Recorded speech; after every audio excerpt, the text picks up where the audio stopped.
Hello students, today's topic will be class 9 physics chapter 2 जिसका नाम क्या है मोशंस इन वन डायमेंशन। ठीक है, topics name is motions in one dimension.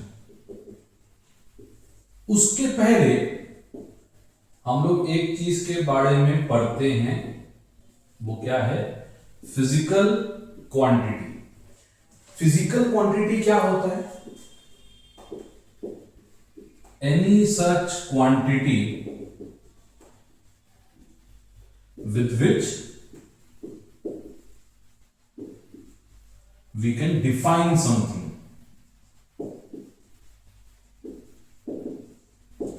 ऐसा एक क्वांटिटी जिससे हम किसी का डेफिनेशन दे सकते हैं। For example if we write 10 metres, ये किसका फिजिकल क्वांटिटी हो गया? हमारा लेंथ का। अब फिजिकल क्वांटिटी के अंदर क्या होता है? दो चीजें होती है। एक होता है ये जिसको हम लोग बोलते हैं न्यूमेरिकल वैल्यू, एंड ये जो होता है ये हम लोग बोलते हैं यूनिट या यूनिट्स। तो बेसिकली फिजिकल क्वांटिटी को अगर हम लोग रिप्रेजेंट करना चाहें, फिजिकल क्वांटिटी को अगर हम लोग रिप्रेजेंट करना चाहें तो हम लोग क्या लिख सकते हैं? सिंपलेस्ट लैंग्वेज में it is numerical value multiplied by the unit. Physical quantity क्या हो गया? Numerical value multiplied by its unit. ठीक है, नोट करेंगे इसको।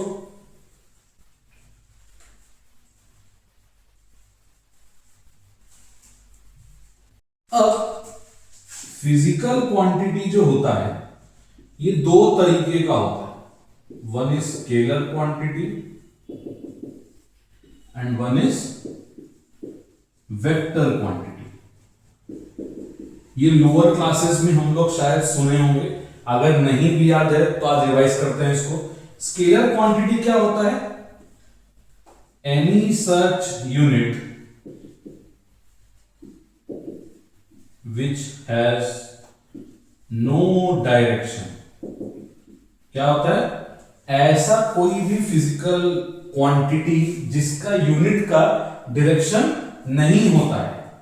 फॉर एग्जांपल मास, फिर डिस्टेंस, फिर स्पीड। सपोज तीन क्वांटिटी हम लोग लिए हैं, मास, डिस्टेंस एंड स्पीड। इनका डायरेक्शन नहीं होता है। डायरेक्शन का मतलब क्या हो गया कि कोई स्पेसिफिक डायरेक्शन नहीं होता है। बट वेक्टर क्वांटिटी जो होता है it is any such unit which has a specific direction। क्या होता है? एक पर्टिकुलर डायरेक्शन हमेशा होता है। For example weight, for example displacement, for example velocity. ठीक है, वेक्टर क्वांटिटी क्या हो गया? Any such unit which has a proper या स्पेसिफिक डायरेक्शन। अब जब स्पेसिफिक डायरेक्शन होता है तो उसको हम लोग एरो से रिप्रेजेंट करते हैं।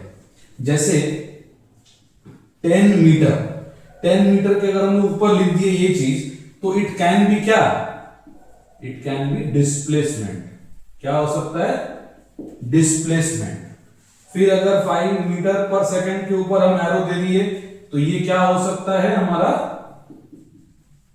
वेलोसिटी। क्या हो सकता है? वेलोसिटी। ठीक है, नोट करेंगे इसको।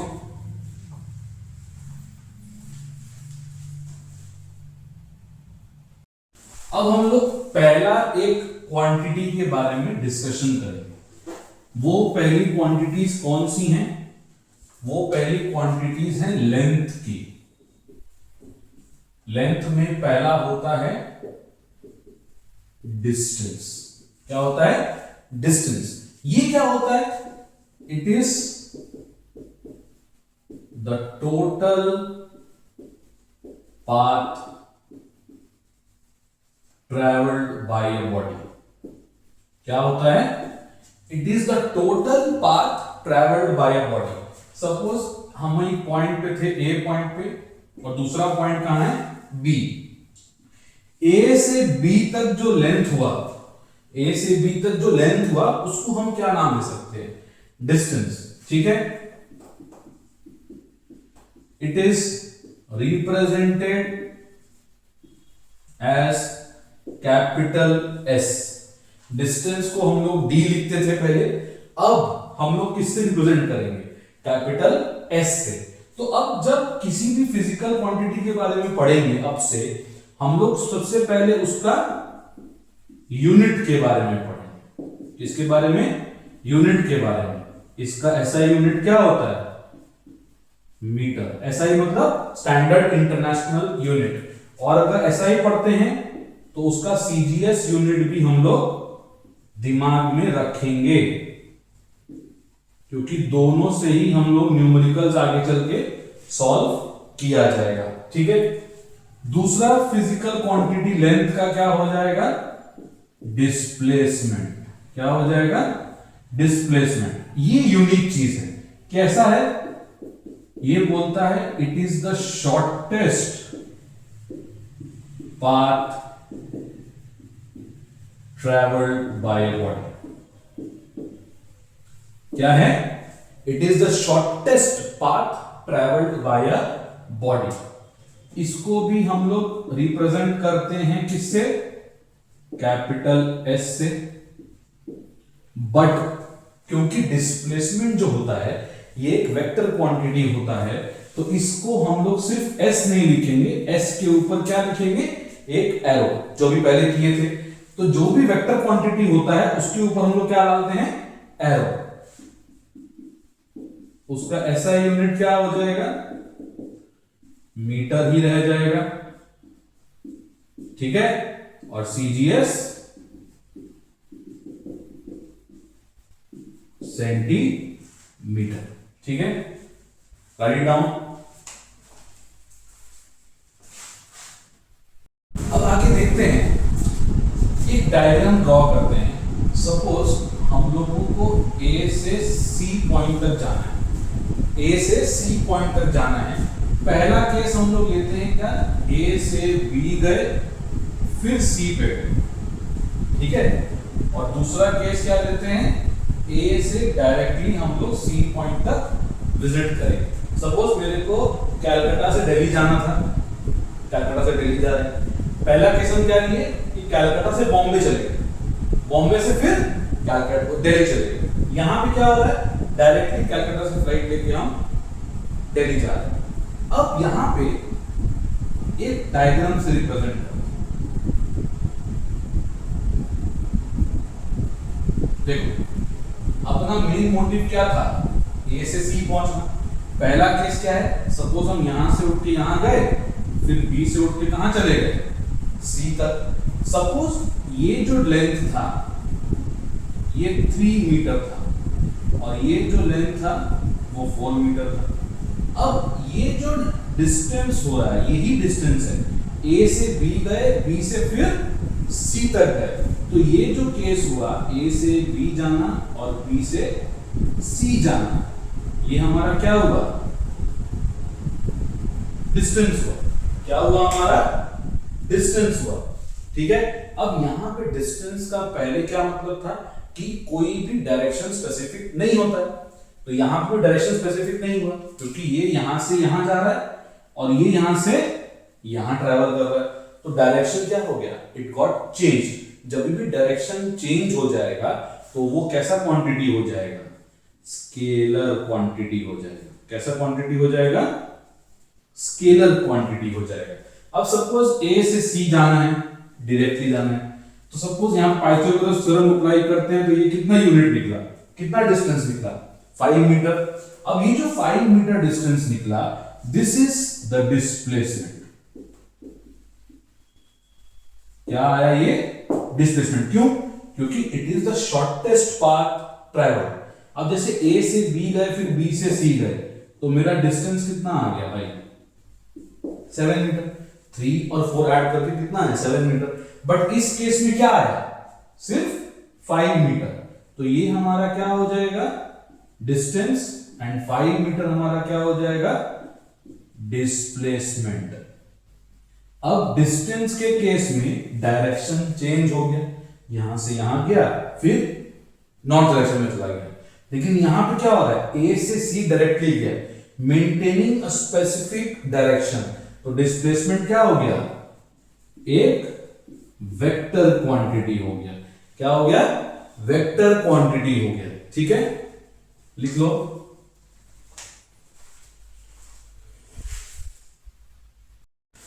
अब नेक्स्ट फिजिकल क्वांटिटी के बारे में हम लोग देखते हैं।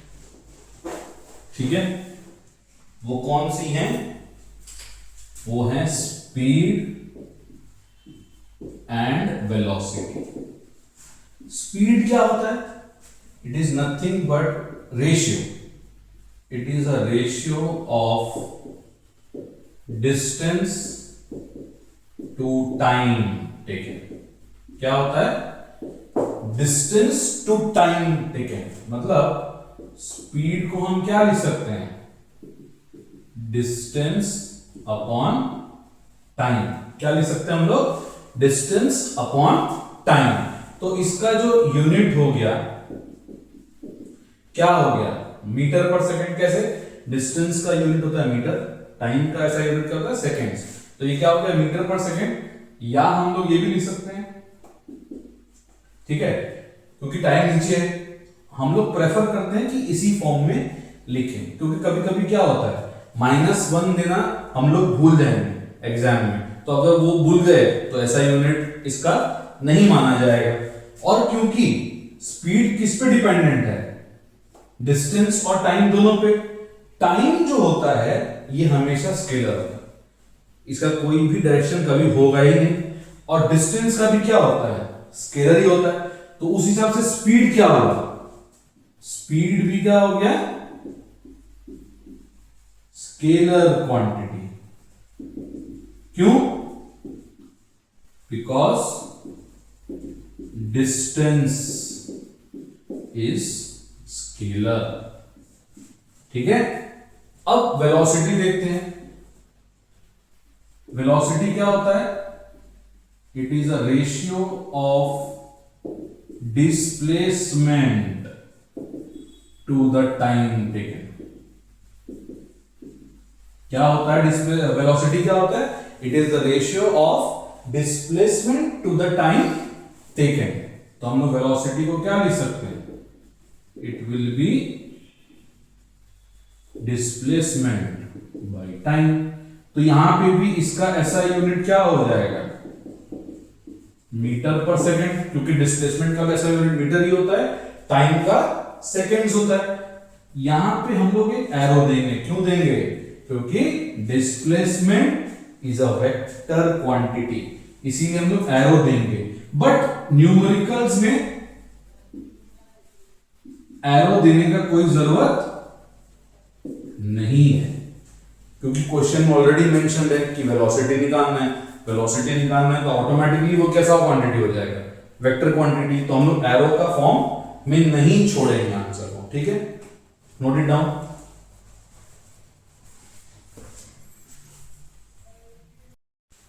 Now we will be proceeding with another topic. Topic का नाम क्या है, यूनिफॉर्म स्पीड।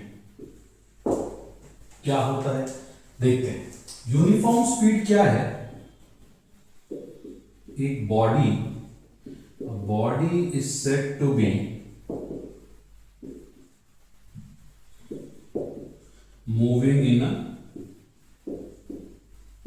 Uniform speed. कब, when it covers equal distances in equal intervals of time। एक बॉडी यूनिफॉर्म स्पीड में तभी आ पाएगा जब क्या करेगा, when it covers equal distances in equal intervals of time। हमेशा याद रखना, यूनिफॉर्म स्पीड तभी आ पाएगा जब बॉडी जो है वो कवर कर रहा है equal distances in equal intervals of time. Equal distances in equal intervals of time. अब जैसे इंफॉर्मेशन लिखते हैं,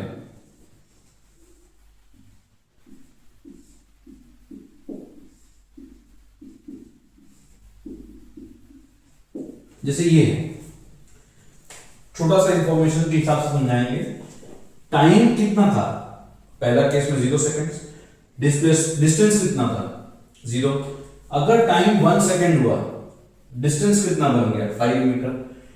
टाइम का इंटरवल इक्वल है, देखो 0 से 1 गया, 1 से 2 गया, 2 से 3 गया, हर एक सेकेंड के टाइम के इंटरवल में है।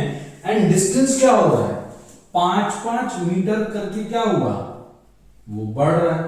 तो यहां पे क्या हुआ, इक्वल डिस्टेंस हुआ and equal intervals of time भी हुआ, बट नॉन यूनिफॉर्म स्पीड। ये क्या होता है, a body is said to be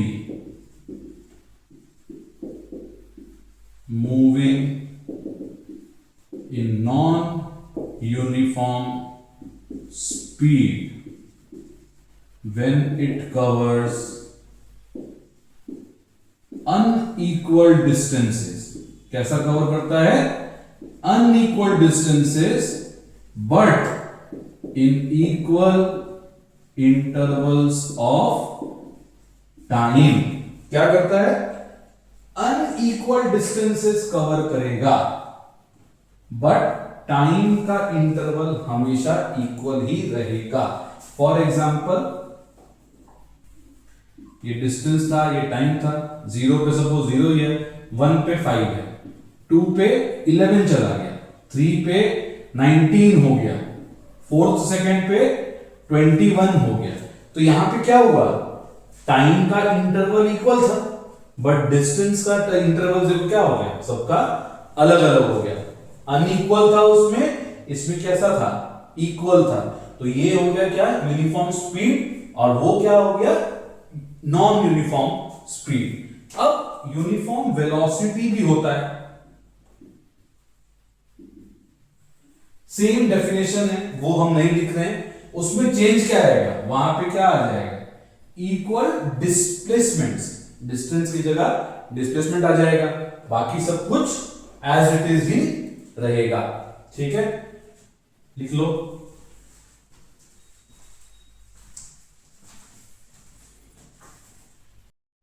now we move further. अब हम लोग इस चैप्टर में वेलोसिटीज के बारे में ही डिस्कशन करेंगे। इसके बारे में, वेलोसिटीज, स्पीड के बारे में ज्यादा डिस्कशन नहीं होगा। अब ये है क्या, 2 तरीके का ही वेलोसिटी हम लोग देखेंगे। One is initial velocity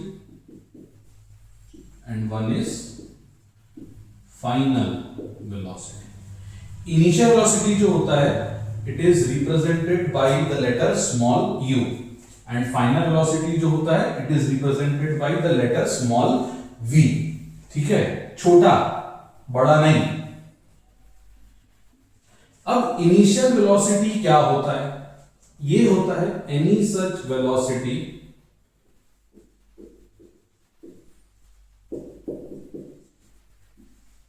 when the body is at rest या about to start।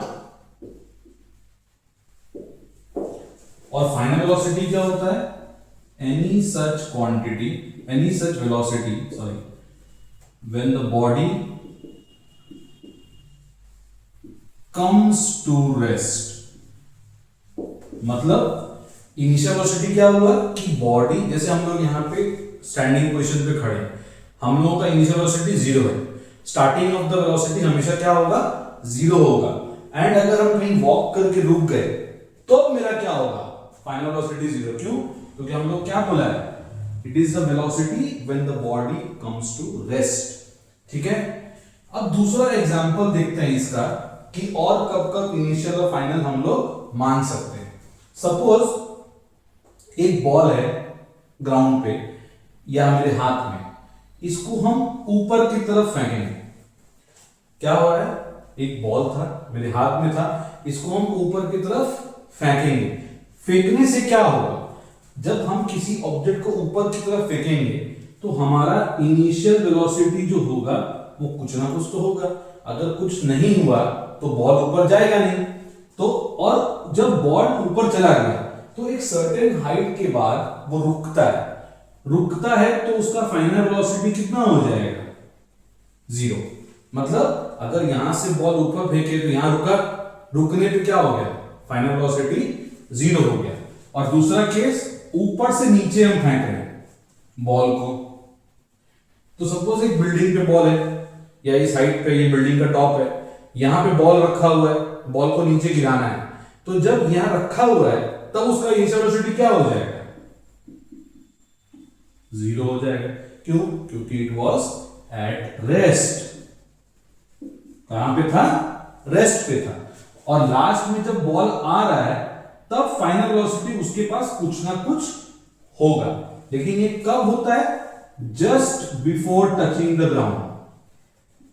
कब होता है, just before touching the ground. क्योंकि बॉल अगर ग्राउंड पे गिरा, पहली बार गिरा तो 2-3 ड्रॉप्स के बाद वो रुक जाएगा, तब जाके फाइनल वेलोसिटी क्या होगा, 0 होगा।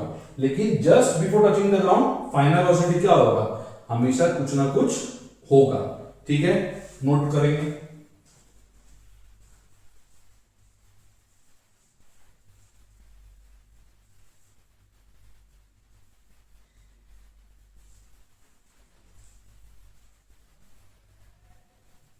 ठीक है, ये हमारा आज का लास्ट टॉपिक था। इसको गो थ्रू करना आराम से, बार बार वीडियो देखते रहो। कुछ क्वेश्चंस होगा तो कमेंट सेक्शन में मेरे को पुट अप करना। सबको पता ही है हम अवेलेबल हमेशा रहते हैं। ठीक है, जल्दी ही इसका नेक्स्ट वीडियो हम लोग अपलोड करेंगे। इसके बारे में डेप्थ में नॉलेज आएगा, इनिशियल वेलोसिटी और कहां कहां लगता है, फाइनल कहां कहां लगता है। ठीक है, ओके।